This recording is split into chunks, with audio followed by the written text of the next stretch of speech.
Today's show is brought to you by Win the Race, the NASCAR strategy platform built for fans who want more than picks. From 100,000 race simulations and pro-level DFS tools to advanced driver and track analytics, Win the Race helps you think like a race strategist, not a spectator. Learn more at wintherace.info. Welcome, everyone, to episode 50 of the draft. 50th episode. That's exciting stuff. And so we have, speaking of exciting stuff, we have Phil surprised by his wife tonight tickets to the Philadelphia Flyers home game against the Penguins. And if they win, they close out the series. So we're rooting for them for Phil tonight. And joining us in his place, I believe this is our first official pinch hitter of the season, if I'm not mistaken there. Brian Twining. Awesome, dude. I'm so glad. We talk racing all week long. Yep. Your episode of the draft, by the way, the only one with more views was the one with E-Step. Barely got you. But everyone loved your episode. I had a bunch of messages that everyone loved all the knowledge you were dropping, and couldn't be more happy to have you on for this Texas race. Tino, as always, joining us. Love you, dude. Can't wait to hear what you have to say about last week and this week. We'll do a quick recap here. Talladega was good.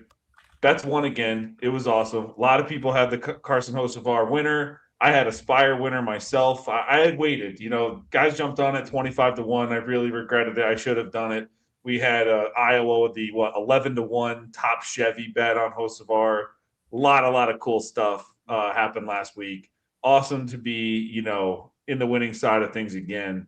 Tino, I'll kick it to you real quick. What'd you think of that race last week? I thought it was a ton of fun. I mean, how do you beat that with Carson winning? It's just so much fun. How'd you like it? I loved it.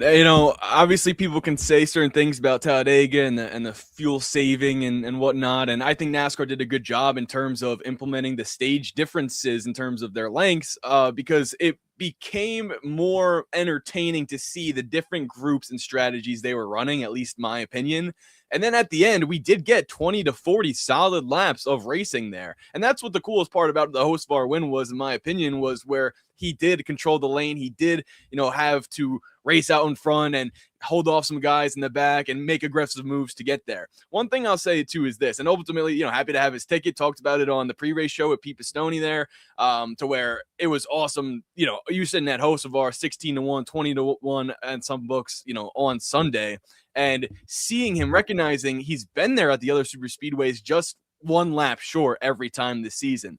But the coolest part about this for me overall was his celebration at the end. That moment felt like a big moment, a great moment, a remarkable victory for him, not only to punch his ticket, to become a winner in the Cup Series, but it felt like a legacy starting.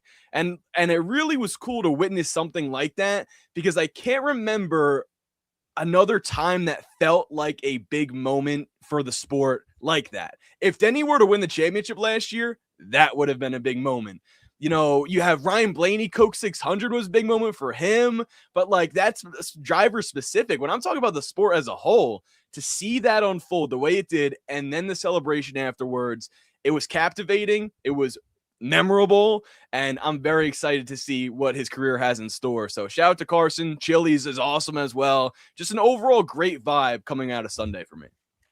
Yeah, I thought the same thing. I mean, you can say what you want to say about those last laps, like them only needing track position, but if you watch, I mean, he was fighting to keep it the entire time, and when you're rooting for him to get his first win at the end there, I mean, it was just so cool to see him actually hold everyone off and do it. Brian, what'd you think of the race last week? I know, were you on Hocevar with us? I can't remember. There's too much talk in the Discord. I can't remember what everyone had. So unfortunately, for the first time this year in a race where he could have won, I didn't have a Hocevar ticket, because by the time I got to the window, it was down to 16 or 18. And I had already divvied out my allotment of shotgun plays, and I wasn't going to add anybody else. So I was excited to see him win. But to Tino's point, I think it was so poetic that it was Carson Hocevar who won the race and then celebrated the way that he did a few days after the announcement that Steve O'Donnell was taking over and Kennedy was becoming the COO of the sport. And then to hear O'Donnell basically acknowledge how cool the celebration was and openly say that they will not ban it, I think that put a stamp, and it kind of marks the official beginning of the hell yeah movement that NASCAR was trying to start to begin this year. Yeah. Awesome point. It was the whole thing about the ending was just great. Everything, you can't dial it up any more perfect than that. I've been having a lot of fun this NASCAR season. One thing is funny that you said you're like, oh man, it's like the one time I don't take Carson. That was why. So part of the reason why I needed some sort of Carson when I added on Sunday was because of the Corey Day thing. Because I was just like, first time I haven't bet Corey Day one way or another. It's like I can't sit there and watch it happen again. So just funny that you mentioned that, because I know. Well, let me just add too. So like I had been betting Corey Day every week in O'Reilly's too until Talladega came. Yeah. It's just one of those weekends. Yeah, that's too funny. And then so Tino, I know you enjoyed it as well, because bam, you take the lead, your 5th win in the draft here. This was a tight one. Super tight, but I mean, this is what we expected. If you look at the draft standings too, you'll see a lot more movement than usual. We got guys moving up 8, 10 spots. I think there's a new leader. So yeah, the draft standings really got shaken up this week. But yeah, you move ahead, 5 wins, and we're donating to St. Jude's Research, trying to defeat childhood cancer. Can't go wrong with that. But Chili's has worked with them a lot. Carson Hocevar, rocking the Chili's all weekend. So that's where Tino had picked for us to donate. Tino, congrats. What pick do you think you made here that really made the difference? Oh, great question. Yeah. Well, not Bubba Wallace, but we got lucky there with the 1 point across the board.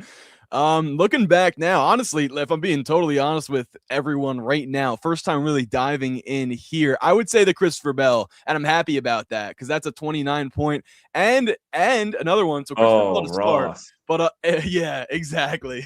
If you guys remember last week, Ross Chastain, that bit did pretty good for me there. Not going to repeat it or anything like that, but I'm happy to have Ross Chastain on my board this time around. And I have to at least give myself a little bit of credit. Hey, what was it? 15 laps to go. Eric Jones in prime position to win. I mean, come on. Yeah. Come on. That was a great draft. You did deserve it. And I asked that question completely natural right there. I had no idea when we really dove in and looked at it that Ross would have been the reason why after everything that happened. So that's so awesome. All right. So typically now we would kick it to Phil for our race preview. Phil is not here, but we can talk about Texas a little bit. I actually brought up a chart here, and I'll mention whose it is and show it in a second here. But Texas is a 1.5 mile track, an intermediate. We've seen a couple of those this year: Las Vegas, Kansas. But the difference with Texas, if you start looking into the numbers, is Texas has the one bump on the track that causes some people to spin and wreck out, almost like we've seen like big ones like you'd see on a super speedway. And just overall, a lot of cautions. I think we're averaging double-digit cautions in the Gen 7 era at Texas, or over double, like I think over 10 we're averaging per race in the Gen 7 era at Texas. So a much different race. And I'll bring up this chart here from Nick Giffen of Action Network. And spoiler alert, Nick will be drafting with us in a couple weeks here, I think, for Pocono. So I'll pull this up here.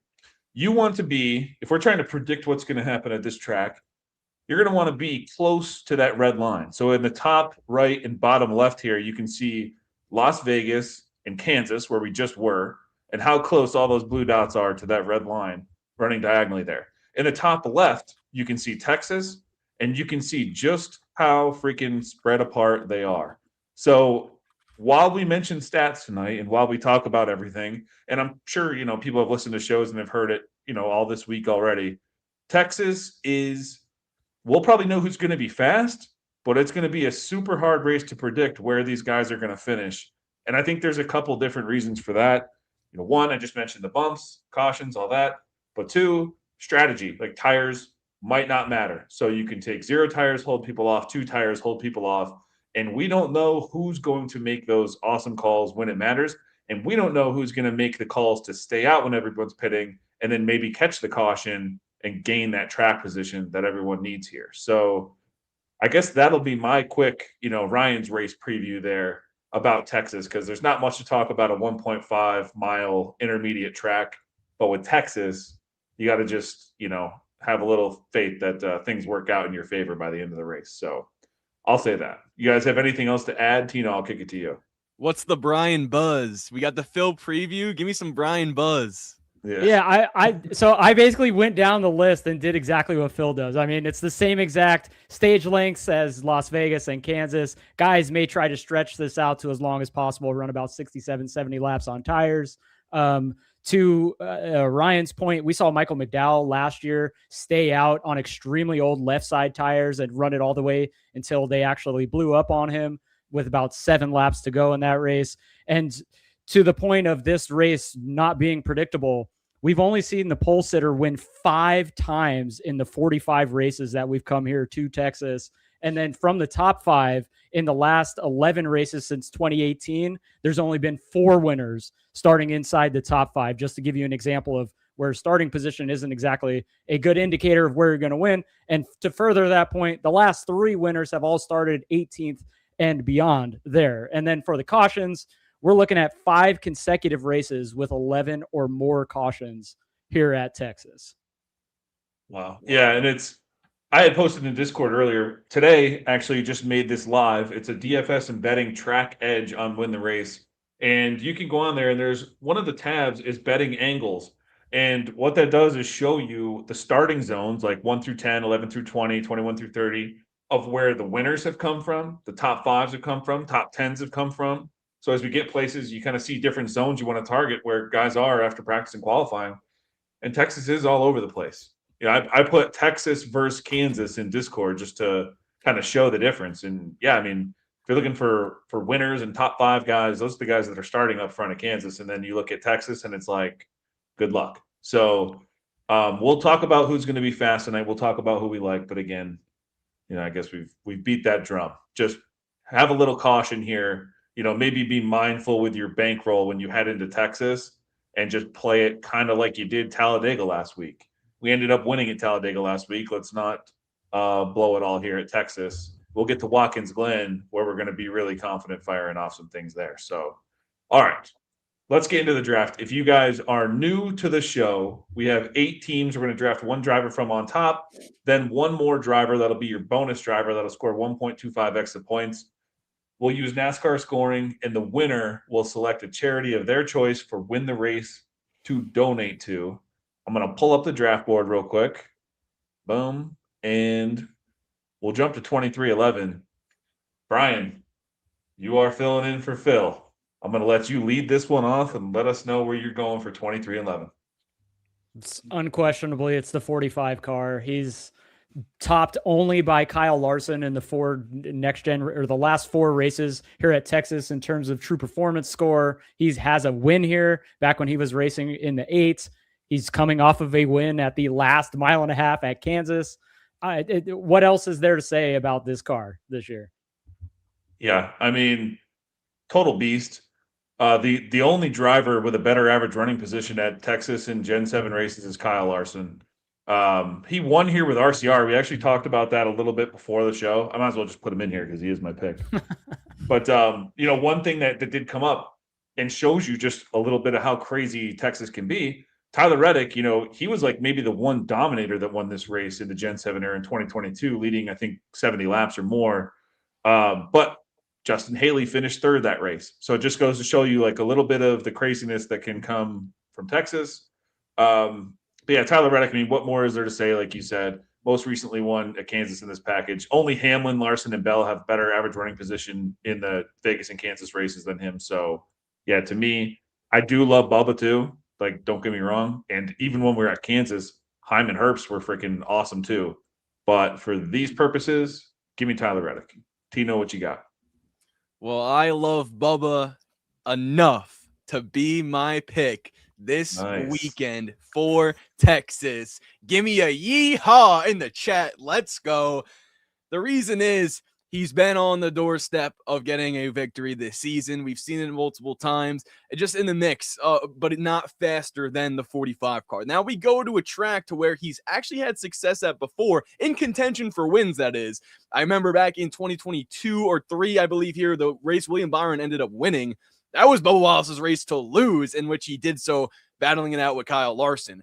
My point is, I think this is a track to where he gets back to feeling strong, not only about this specific spot, but, you know, the success he's had at Kansas, the success he's had at Vegas. We all mentioning that mattering here. And when it does, I think 2311 is just so far ahead of the field in terms of not only, it's obvious to say their overall speed this season, but let's go to the intermediates and the mile and a half. Like, I think that's where they really continue to separate themselves from the rest. Toyota as well. I'm sure Denny will be in the mix. We'll talk about them with JGR too, but Bubba Wallace here got involved in an accident here last year as well. So finished 33rd because of that, but in stage 2, finished 5th in the prior races, led 5 laps, led 111 laps, like I said, a couple years ago. So I think with the speed they're bringing, this could be the weekend for him, especially too. Last thing I'll say, Talladega did not go their way.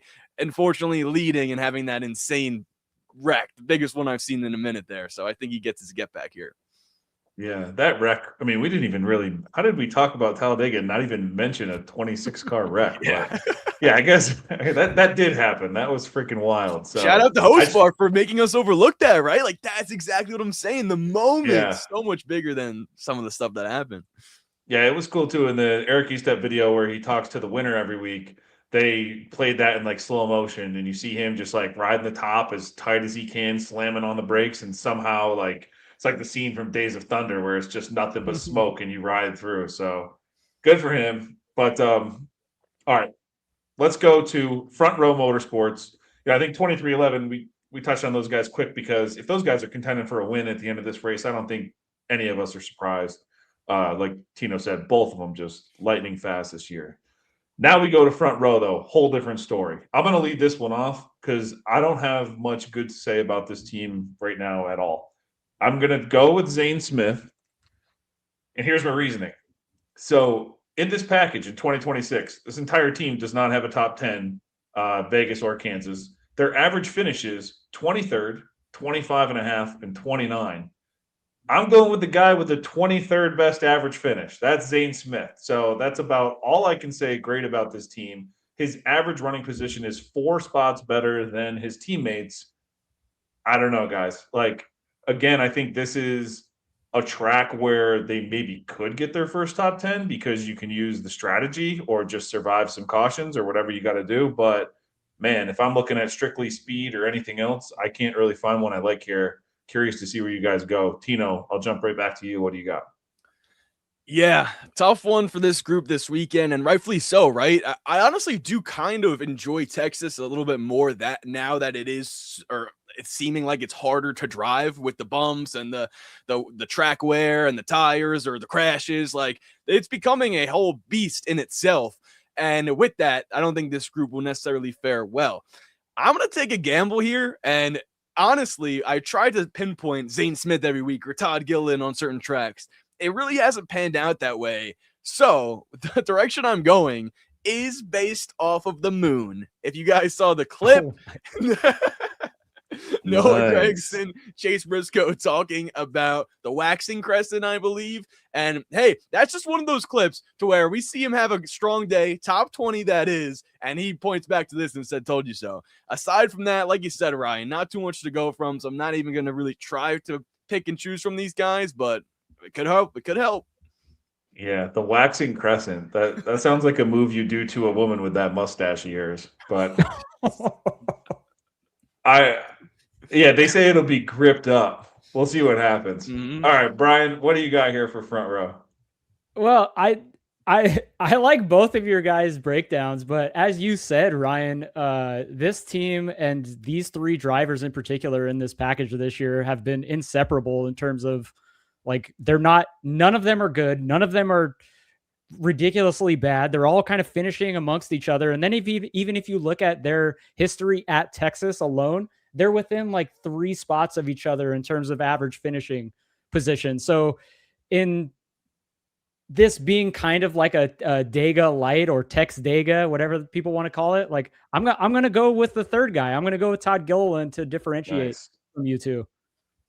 I love that. That's the game theory play of the draft right there to a T. Because, and this is, like you said, the perfect track to do it. I think it was like Texadega or Rexus is what people are Yeah. calling it. So, yeah, I love it.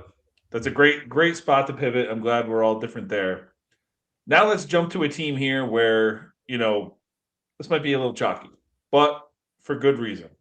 Um, Tino, you haven't led one off yet. I'm going to let you lead HMS off here, and we'll get to another team that might bring a winner to this race. All right, perfect. Well, I'm leading it off with the driver that needs a win, maybe the most out of this group, and that's Kyle Larson. What are we going on? Almost, are we past a year yet? I don't think quite yet. We're getting there.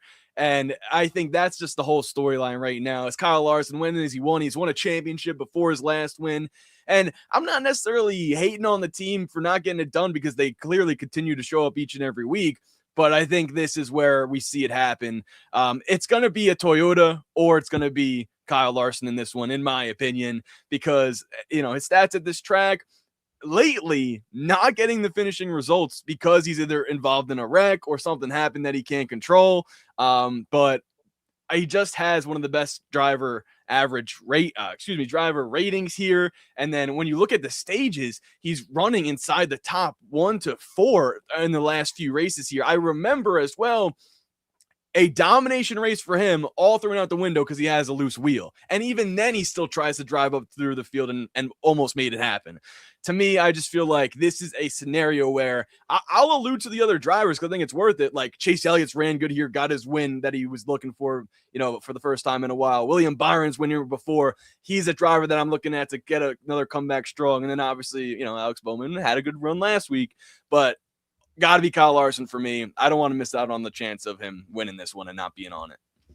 Yeah, like you said, I mean, I'll go Kyle Larson here as well. I mean, dude's led 1 billion laps here. And that's why in the Gen 7 Texas races, he has the best average running position. But one thing that you did say quickly, you're like, oh, I think it's him versus Toyota. Well, that's right, because there's only 4 drivers that have run over 50% of their laps inside the top 5 this year at Vegas and Kansas. It's 3 Toyotas and Kyle Larson. And Larson actually leads them all. So, yeah, I think Larson is definitely live here. I also think it's Toyota's race, Toyota versus Larson. So, barring the craziness Texas can bring. But if we're talking about just raw speed that we've seen in this package this year, it's Larson all day. And his history at Texas, like you said. Brian, what do you got here? Well, I am not going to follow the chalk in this one. And again, it's going to be a little bit of a strategy play because we're going for NASCAR scoring points. So I'm going to go with the guy who, albeit not as many percentage of his laps inside the top 5, it's about around 40 in this package so far this year. I'm going to go with Chase Elliott. As Tino said, that is the most this year. That's the most Phil pick there is. It's almost like Phil paid you to make this pick. No, honestly, Phil and I, we only talked about the bonus pick, but Elliott for me was one of the first guys that I was targeting in the outright market this week as well, because I figured his numbers would be a little bit longer. I think that where he's going out in qualifying gives him a huge leg up versus the rest of his HMS teammates here. And we know how solid he can be in just taking care of his equipment, running inside the top 5, top 10, getting those stage points, and then being there at the end. Although this is kind of like a mini Talladega, so something could happen, but I'm just banking on Elliott being the traditional Kevin Harvick-esque type driver and just being inside the top 5 or near it for the majority of the day and being there at the end here. Well, that's a great point. Cause so if we're calling this a mini super speedway or whatever we want to call it, who the hell wants to play Larson at a super speedway?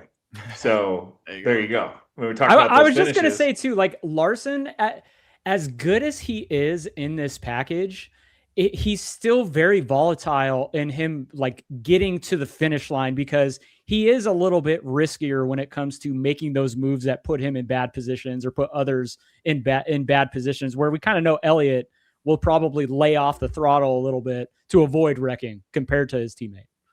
Yeah, and you might have to push it a little harder now because like the Toyotas are clearly faster. Like they're clearly the class of the field in this so far.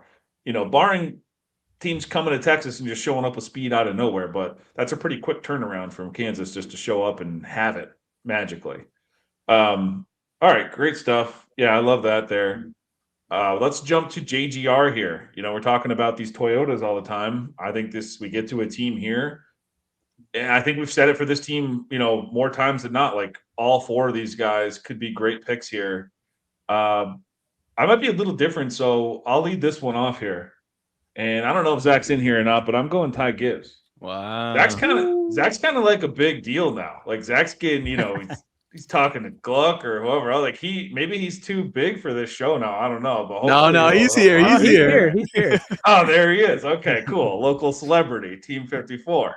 I love it. So yeah, we're going Ty Gibbs, dude. If you look at the Gen 7 Texas races, Gibbs has run over 50% of his laps inside the top 10 each time. He just hasn't gotten those finishes.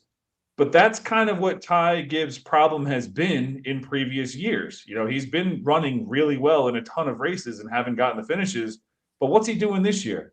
Getting the finishes. He's fast as hell in finishing the races. So top 10s in both races in this package this year. 7th best average running position, 10th best true performance score and win the race. These are not fluky runs, and he's getting the finishes. So when I want to get these points and have a guy who I think can finish top 10, and I think I might bet it before the show's over tonight. I think it's like minus 110 for a top 10. Give me Ty Gibbs. I want to see where else, where you guys go and where everyone got after the bonus, then maybe make a bet at the end of the show here. But give me Ty Gibbs. Brian, I'll jump right back to you. What do you got here for JGR? Well, for those of you that don't know, my favorite band is Metallica, and one of their most famous songs and most recognizable songs is "For Whom the Bell Tolls." So we're going Christopher Bell here. The bell is about to toll at some point within the next month or so. You just got to think it's coming soon. This guy has been the third fastest car in this package this year. We know how strong he is in the intermediate package in the next gen era. He's always a contender up front. And then going back to my argument about Elliott versus like Larson, for instance, Bell is still in the second group of practice and qualifying. So he's still in a position where he could grab a fairly good starting position, which, yes, that doesn't necessarily mean you're going to win the race, but it's going to give you those early points, which you can just parlay into better finishing result at the end if you avoid wrecking. Yeah, beautiful. I totally agree too with like, dude is due. Like he's due. And probably Briscoe too. Like at some point, these guys are going to win a race and you're going to be like, oh yeah, there he is. Like he showed up and he was dominant. So it's going to happen. Tino, what do you got here for JGR? Love the Bell pick by Brian. I can't follow it myself, but I just had to give him the flowers there because that is a driver where he's been fast, like you said, but like seemingly could have won at Kansas, like right there at the end. Could have won at Bristol had something not go wrong for them. So I think he is due. He's going to be on one of my picks in terms of an outright to win this week. But a driver that I like just a little bit more. Wait. Can you guys see the moon? Is that a waxing crescent for Chase Briscoe? All right, now that's not all I got in this one, although he did seem way confident that that'll help him when the track's gripped up. 8th in Vegas, 3rd in Kansas. That was his results this year on these intermediate styles, but let's take a look at his Texas history. He's got 3 top 10 finishes in the last 4 races here. We're not counting the most recent race. That was a suspension issue, so throw that one out the window for the 19. The biggest factor of that means all of his top 10s have come in the 14 car. Started 30th, finished 5th. Started 31st, finished 10th. Started 5th, and stayed 5th, and then finished 6th up until that whole entire race in 2024. I love this for Chase Briscoe. As much as Bell is due, I think the 19 is as well, and I'm looking forward to seeing him ultimately have a strong shot on Sunday, and we'll see how much the moon plays a factor too. Awesome. Yeah, it's funny. I had mentioned that with Briscoe too, and then bam, there you go, picking him. And I'll say this, we already know Denny Hamlin has been the best in this package. My favorite bet of the week to start the week is on DraftKings. It's Toyota plus 115. It's off market with everywhere else. I think it's good value. We have it as value on Win the Race because we have that below even, as fair. So yeah, Toyota plus 115, I think is a great way to start your card for the week. and it gives you, you can play around after practice and qualifying too if it doesn't seem like it's going to be right, but I have a feeling it's going to be right, and you'll feel good about it after practice and qualifying as well. All right, let's jump to Team Penske. I will say, one stat that I came across, 3 drivers on this team. So we're talking, 2 times Vegas, Kansas. Guess how many top 10s Team Penske has? 0. So very interesting team here when we get to this track type. Brian, I'll let you lead this one off. You are a Blaney man, so I want to see where you go here and what you think about him this week. Well, I'll begin this with, if anybody saw my quote tweet of me joining the show today, I did a gif of Stone Cold Steve Austin coming out. So I was going to come on to the show wearing my Austin 316 shirt, but I didn't want to give the wrong impression. I would be doing a disservice to Phil and myself if I picked anybody but Ryan Blaney in this spot. Both of us are huge Blaney stands in the community for betting and DFS purposes. And although he kind of struggled at Kansas, I did not bet him there, by the way. So I wasn't like over my skis there. I do think that this car, if he can stay on the lead lap, and we saw it last year here at Texas, where he was quite possibly the best car on the long run, something that has been the same at every intermediate since the beginning of last season. I think we could see more of the same from this team. Right. Well, except for the 2 this year. I mean, you gotta look at this year. He was decent at Vegas. Kansas, he struggled. And again, if this is going to be Talladega, I'm not going to pick Austin Cindric because he wrecks. And then there's no chance I'm picking last year's winner, Joey Logano. This might be a good segue into Tino here, because I don't know. I don't know if old McBrien's in the chat or not, or if Tino wants to make his men happy tonight. But Tino, we're gonna jump to you and see what you got going on here. Well, this is tough for Sean McBrien in the chat. Logano did. Hey, I'll give him this. Joey Logano won this race last year. All right, so that's all about the good stuff I could say about Logano going into this. I got one more random fact. Okay, random fact. The only driver to win top manufacturer in more than one Texas race in Gen 7, Joey Logano. Awesome. Love that. Random fact. I got all the random facts tonight. I got Justin Haley's 3rd place in 2022. We got Joey Logano top OEM twice in the Texas races. I don't know. Nope. I don't think this is good. This is how we get Sean to stay engaged with us, keep prolonging the inevitable fact that Ryan Blaney is my pick here. I am nervous about how the team performs at this type of track, like you guys said, and great points all around. I will say, if he does have a breakthrough, it will come here. I mean, I'm reading off his finishes, and I'm including the All-Star race that was here as well, in which he won.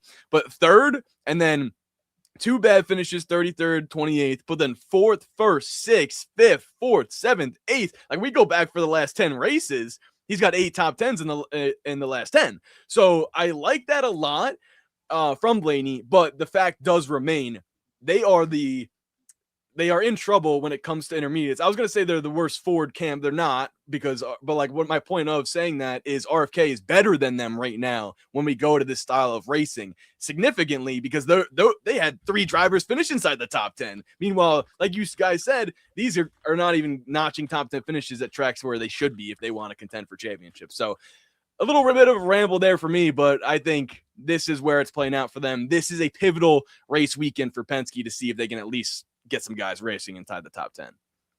Yes. And it is a pivotal moment in the draft for Mr. Ryan Stevens, because we're going to have a draft first here outside of a super speedway. And we're going with Austin Cindric here in Texas for my Team Penske pick. Whoa. So, here's one thing. Cindric, Logano and Blaney got to go out real early in qualifying. Yeah. And again, this is a long race and a ton of shit's going to happen, and you can use strategy to gain track position. So having said that, It's a 1.5. We're going to talk about kind of what we normally talk about and what track position is key, because it really is here too, regardless of what can happen. Cindric goes out late in qualifying. Dude qualified top 5 here last year. Ran over 50% of his laps inside the top 5 in that race. Didn't end well for him, like it normally does for Cindric. But this year on the intermediates, he's got the same exact average run position as Blaney. His average finish in Vegas and Kansas better than Logano and Blaney's. He's the best on his team at getting finishes. And that's with an average starting position in the 30s, which is way beyond Blaney and Logano's average starting position in those 2 races this year. He's driving through the field and getting these finishes at these races. So, and I know because like he's been like the DFS darling, like starting in the back and just coming up and scoring a ton of points. If he can qualify well, again, I just think this might be the one where he can stay there. So at a race where we think a lot can happen, and it got to be a little different here in the draft, this will be my pivot tonight, and I'll go with Austin Cindric. So I know it's not a popular pick, but it's one that I'm making. Can I add one more thing to the reason why Ryan Blaney is so good at Texas compared to the other intermediates? Texas is a track where if you can get the bottom to work, you're going to be better than everybody else because you're not having to deal with that bump.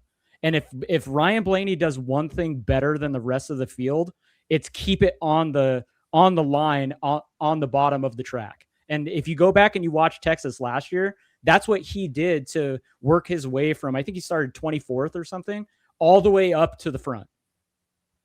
Yeah. Yeah. What Cindric has been doing. Look, it's like they gave Cindric the Blaney qualifying car, but he's going to be fast in race trim. Yeah. Guys, if I was just going to come on here and not take a shot, I would pick Blaney. That'd be it. Logano wouldn't be in my thoughts, and then it'd be Blaney, but I'm like, hey, got to be a little different here. Kyle's got your back. Cindric has a better picker than Blaney. Yeah, there we go. Everyone has a better picker than Blaney. I mean, Cindric does fit into my narrative of like getting the points early in the race too, and just trying to hold on to the track position that I mentioned for both like Bell and Elliott. So yeah, it makes sense. That's all I'm looking for. Qualify well. Give me some points early. If something goes wrong, it could go wrong to anyone you don't know. But if you could just hold on to a top 15 finish, I'm all right with that. I think their average running positions are like 15, 15, and 21 this year. So it's like on this track type. So, I mean, if you can qualify well, maybe you can, if you fall to that by the end of the race, I'd be all right with it. Earn me some points. All right, let's get to RFK. RFK was quickly mentioned there by Tino as probably being the best Ford camp on this. They're not probably, I shouldn't say probably. They are right now the best Ford camp on this track type in 2026.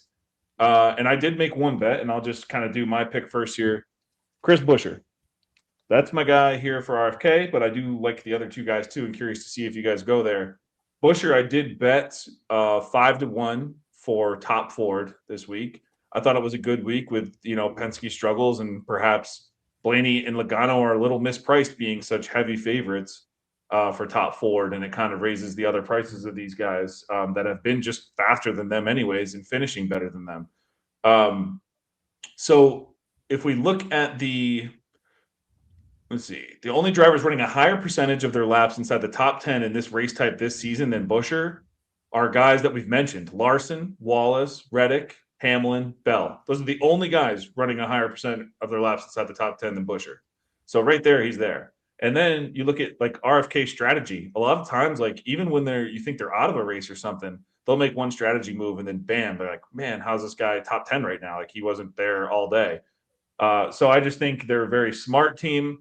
But in Buescher's case, I think they're also a very fast team. And I think he goes out like second to last in qualifying. So he might be able to put himself right up front. I think Iowa bet him to win the poll today, like 20-1 on Bet365.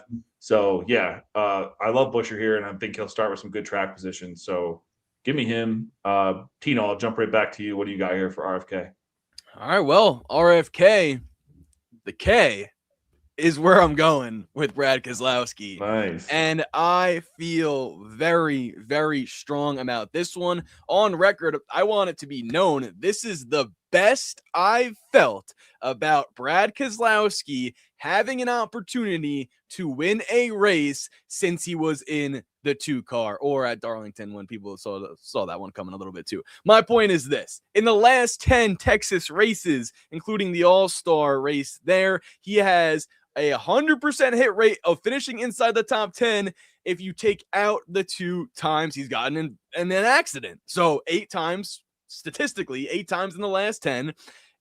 When we go to this package or the style of racing, 6th, 2nd. That 6th place finish as well comes from we got Kansas, we got the other comparable track in Vegas. Let's not forget Darlington, which I'm going to throw into this one as well. A little bit of a tricky track, maybe a long green flag run.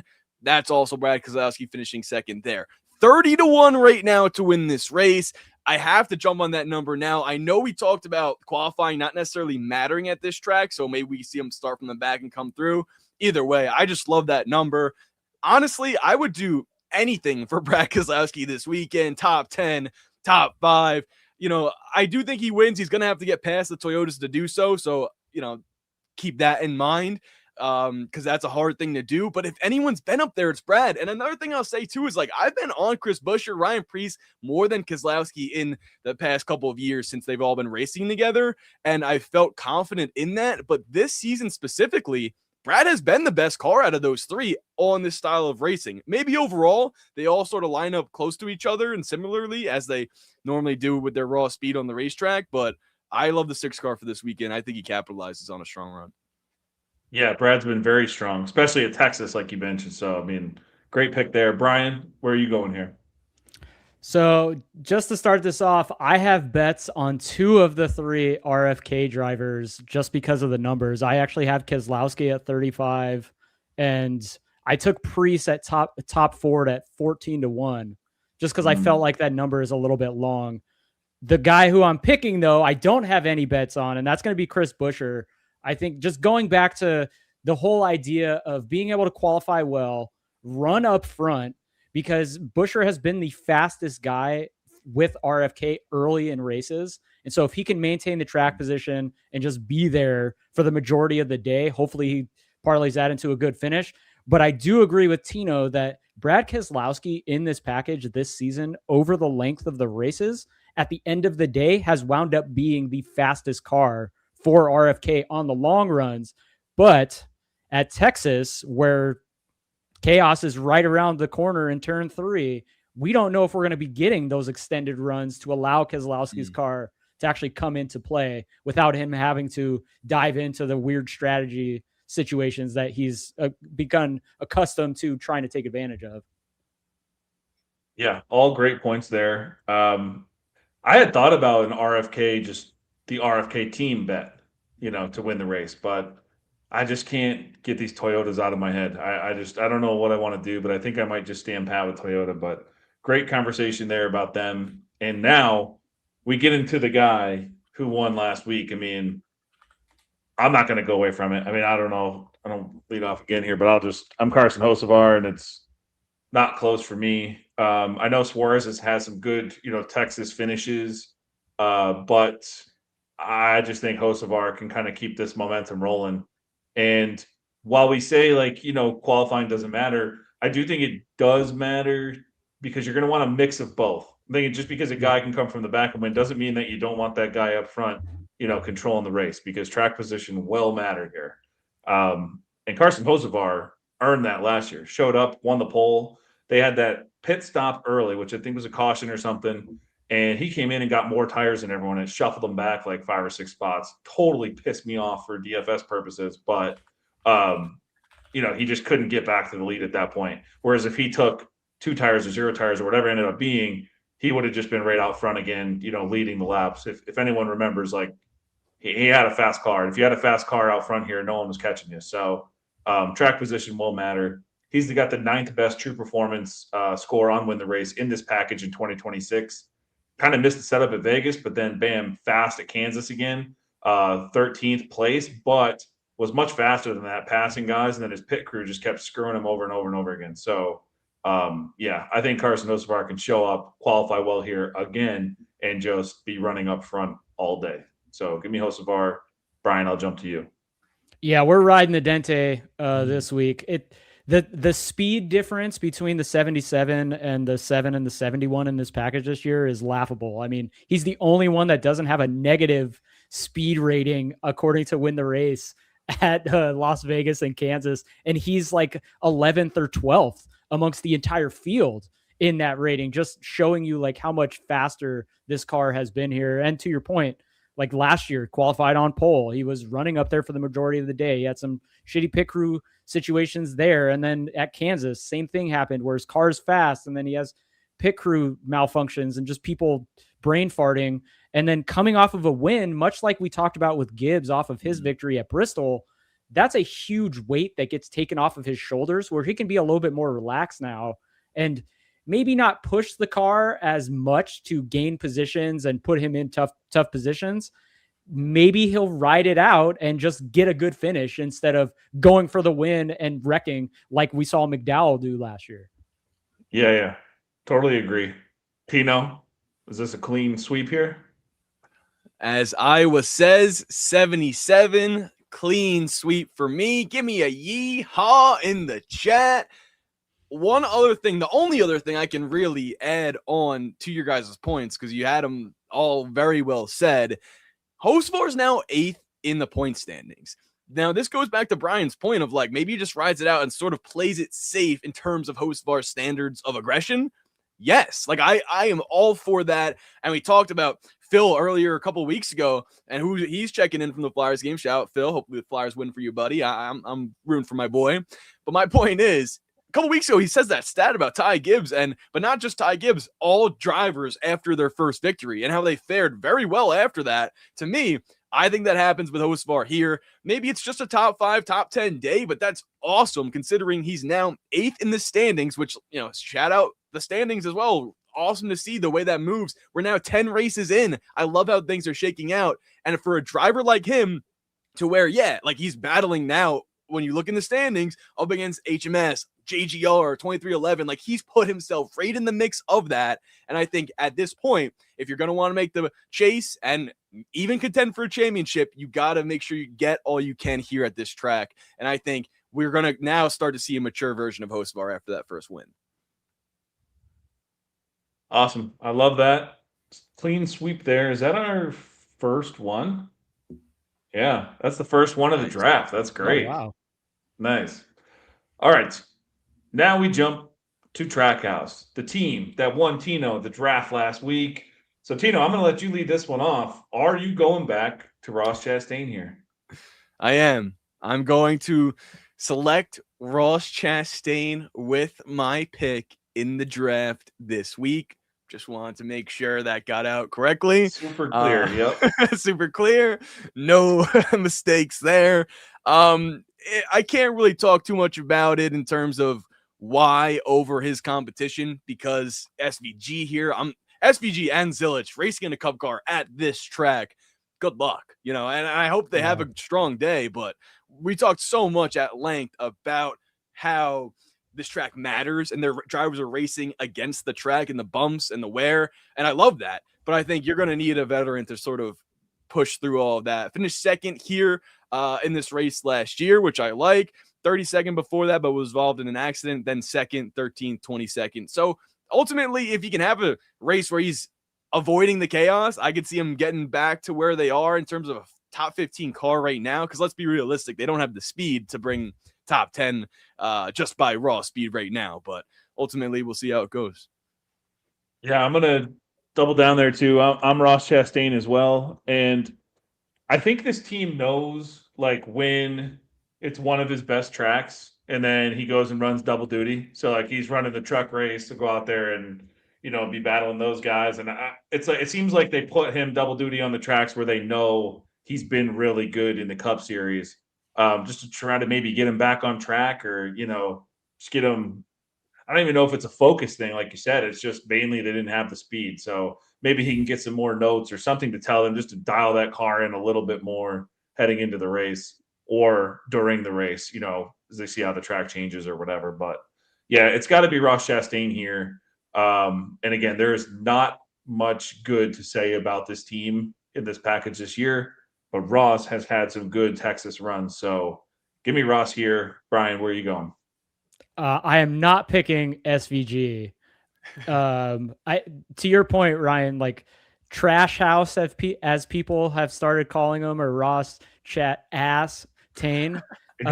Like the entire team has been slow in this package. I mean, when you look at the three of them, Ross Chastain's average running position of 23.05 is 7 spots better than Connor Zilic and 8 spots better than SVG, who's been qualifying about 8 spots better than Chastain. Just goes to show you they have not been good here. And so I'm going to go with the guy with the history at the track and also a very late qualifying position, much later qualifying position than the other two jabronis this week. And a little tinfoil hat idea with Watkins Glen on tap.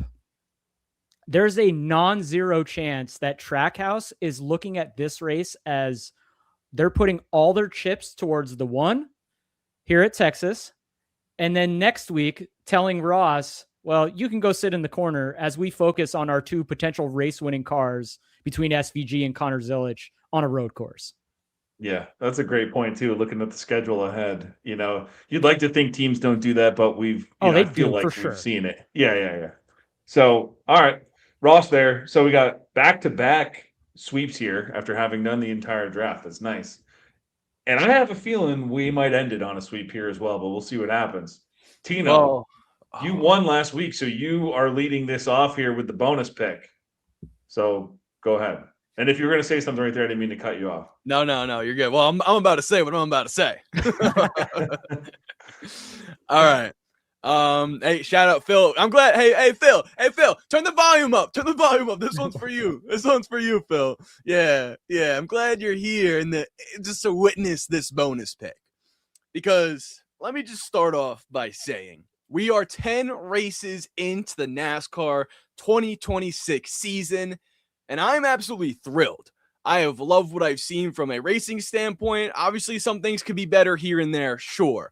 But from a perspective of the drivers and who's winning right now, Tyler Reddick ultimately leading that category. We see him 4 to 5 wins right now. But ultimately, let's look back at the era of NASCAR that we're in. That's not something that we've seen before in terms of other drivers consistently winning. It's been Kyle Larson. It's been William Byron. It's been Denny Hamlin. Okay, but now we get to see Ryan Blaney drive through the field and showcase his performances there. We get to see Reddick with a lot of wins. Gibbs, Hosvar, they win in the same season. It's such a great time for the sport, in my opinion. Just 10 races into the season, I am entertained. You look at the point standings now, the way that they're shaking up. There's some guys that could get in and out. Briscoe's on the climb. Hosvar, like I said, has put him in the mix. RFK is fast. To me, in just witnessing this racing product, I wanted to just give you guys a little bit of what I'm thinking. 10 races in, and now we go to Texas, where everything's bigger in Texas, and no one's bigger than Tyler Reddick right now.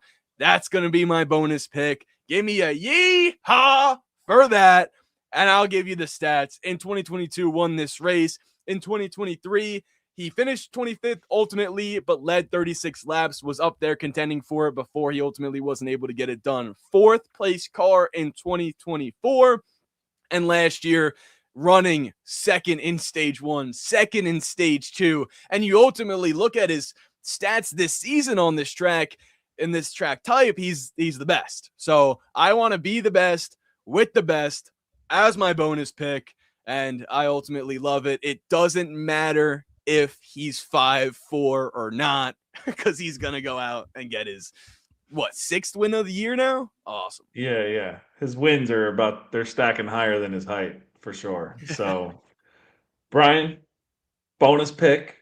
Where are you going here?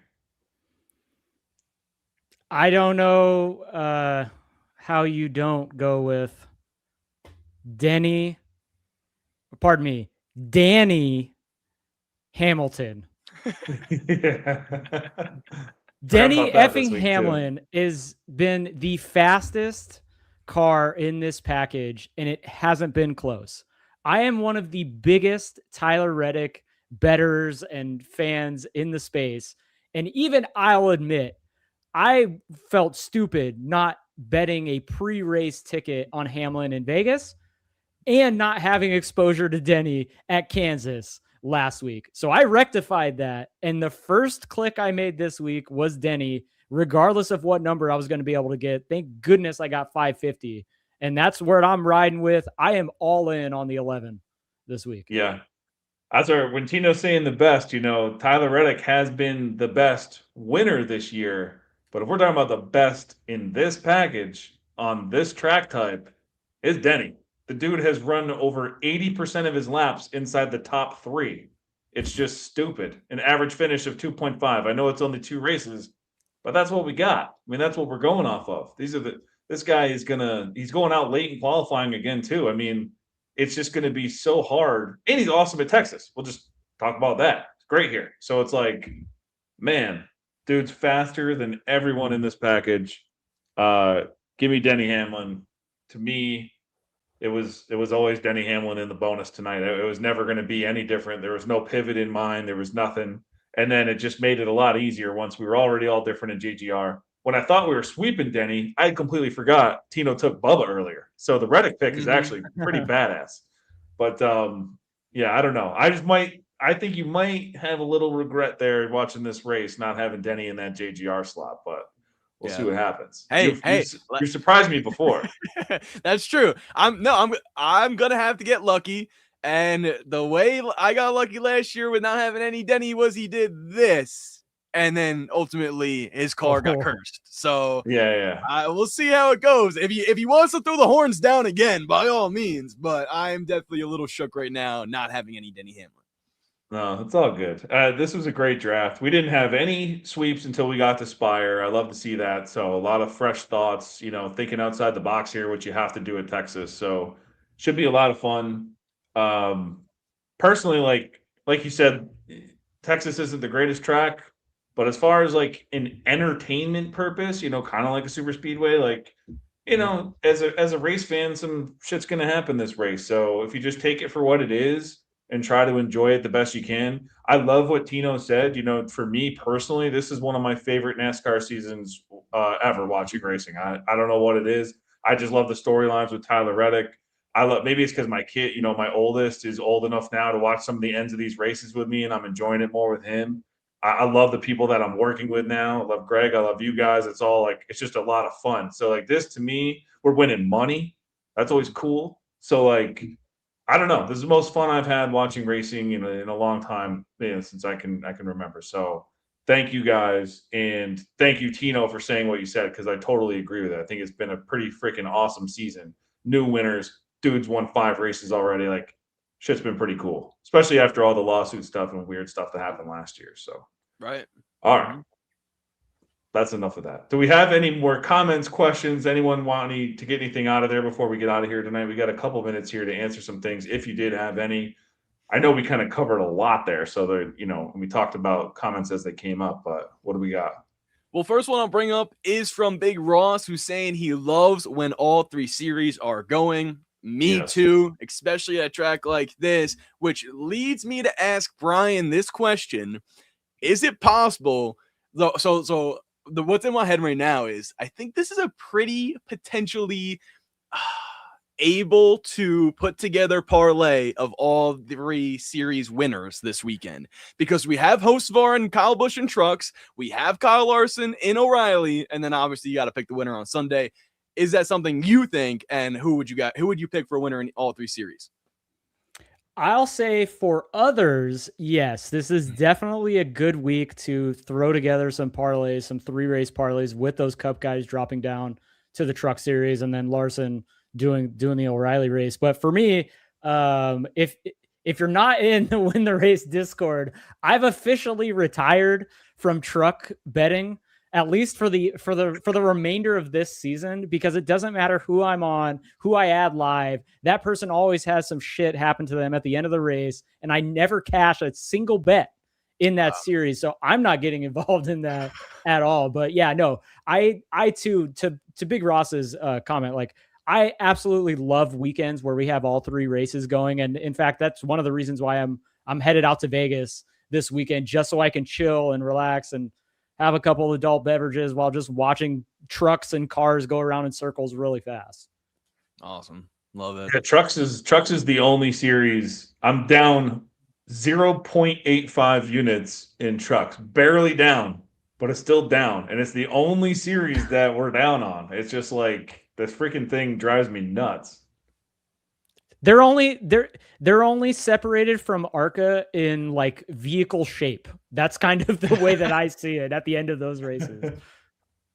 Awesome. I think so if I had to pick, I would pick Allgaier beating everyone in O'Reilly. I'll start there.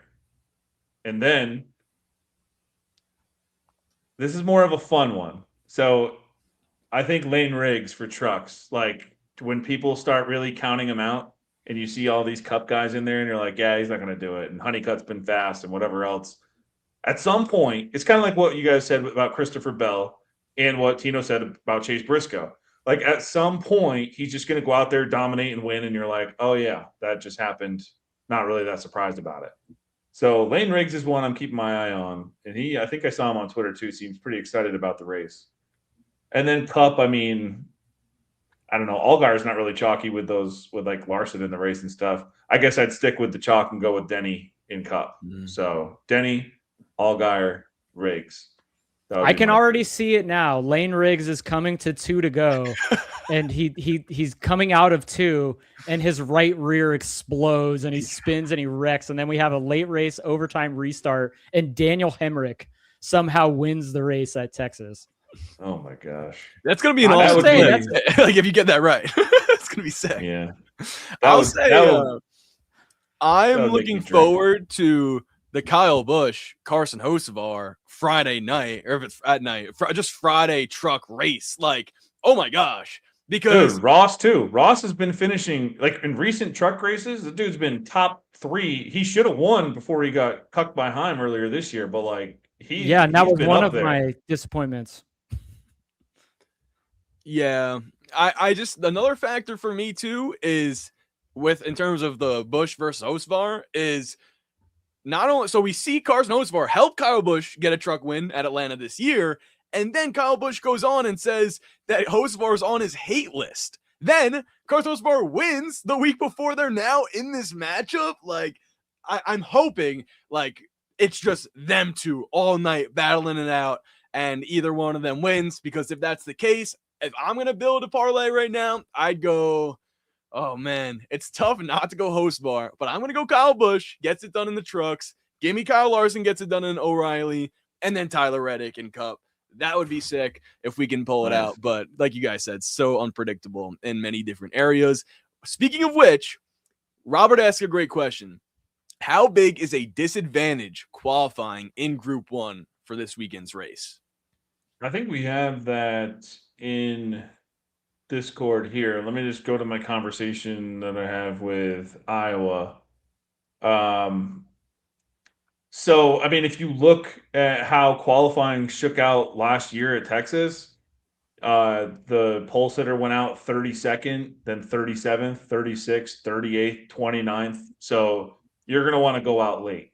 That's just kind of how it is. So can someone surprise us? Yeah. But like, I mean, all the guys that qualifying up front, and this is a trend that's like, he posts these every week. And so when we get to a track like this, it's pretty much the same every single time. Like you just want to go out late, just tends to be the guys that qualify up front.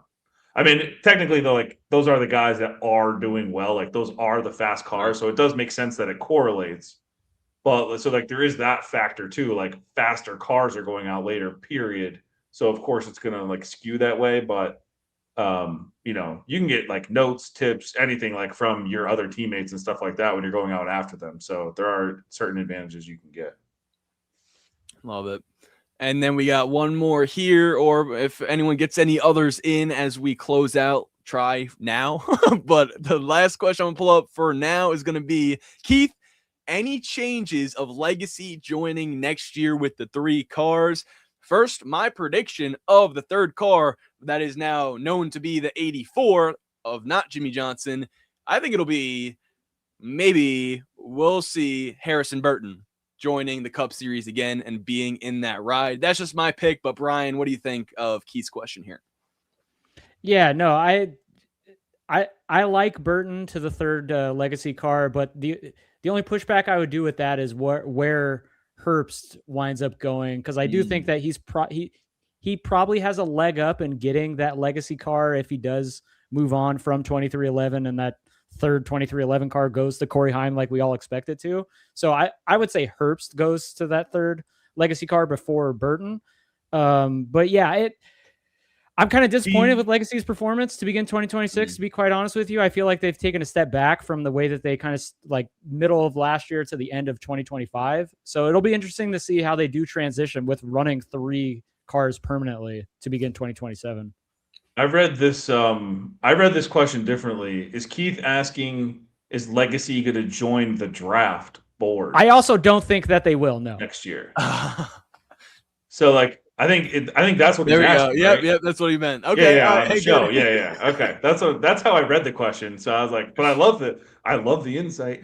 But I think in order to keep this show around an hour, which we really want to set out to do, I mean, guys, like we would take votes, but honestly, like I think the team that should lose a spot if we ever put another team on here is Front Row. I mean, I think Front Row would have to go every week. It's just flip a coin and who gives a shit. So, if a team's gonna go, I think that's what would have to happen. Trackhouse we can't because road courses, so we can just have this open discourse right now.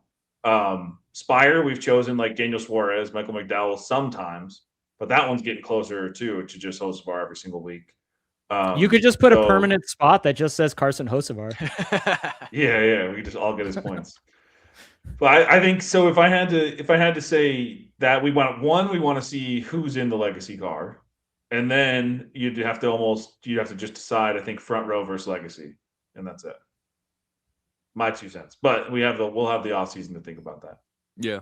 And then Iowa bringing up a great point. We could see Jesse Love to the 8, Kyle Busch bringing back to. If Kyle Busch goes to 71, then Spire's not, in my opinion. I don't know if it's as much of a lock as it is now with having him and Hocevar on the same team, which would also be sick. So, yeah. See, that's what I mean. If that happens, I think Spire stays on the board no matter what, and we're still just looking at Front Row.